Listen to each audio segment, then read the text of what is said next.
বিশ্বের অর্থনৈতিক সংকটের প্রভাব থেকে বাংলাদেশ মুক্ত আছে এমন দাবি আমরা করতে পারি না। তাহলে আমরাও চাপ অনুভব করছি। তুমি আমার সত্য বলতে যাবে, আমি তোমার সত্য কেন তুলে ধরব? বলেন। এখন এই দলের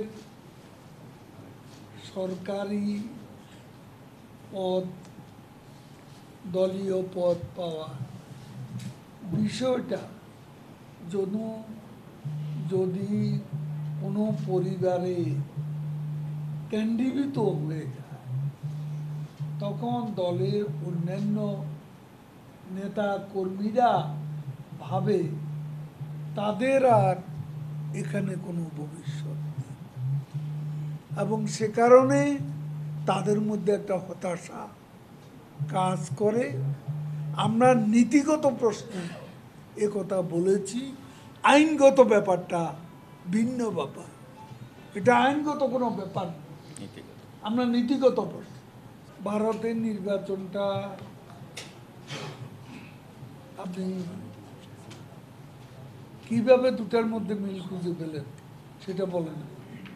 ভারতে তো অপোজিশন ইলেকশন বয়কট করেনি, দে আর পার্টিসিপেটিং ইন দি ইলেকশন। তাদের নানান প্রশ্ন আছে, বক্তব্য আছে, সমালোচনা আছে, কিন্তু তারা ইলেকশন করছে। ওখানে অপোজিশন কিন্তু ইলেকশন থেকে দূরে সরে দাঁড়ায়নি। তা আমাদের সাথে মিল কোথায়? এখানে তো আমাদের যে নাম্বার ওয়ান অপোজিশন, তারা তো they have boycotted our election, তো ইলেকশন বয়কট করছে। দুটো তো কোনো মিল নেই। চাপটা হলো গ্লোবাল ইকোনমি। এখন যুদ্ধের কারণে যে অর্থনৈতিক সংকট, এটা সারা বিশ্ব জুড়ে, এবং তার প্রতিক্রিয়া প্রভাব আমাদের এখানেও আছে।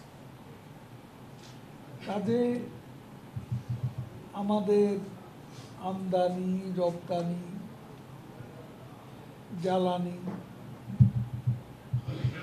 আমাদের ইনফ্লেশন, ডলার সংকট,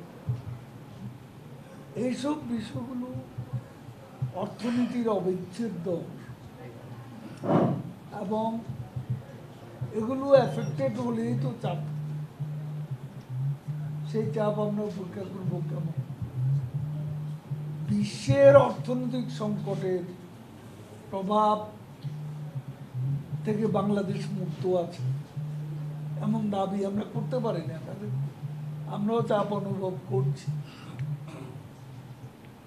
যেমন আমাদের দ্রব্যমূল্য চাপের মুখে, এটা তো অস্বীকার করলে বাস্তবতাকে অস্বীকার।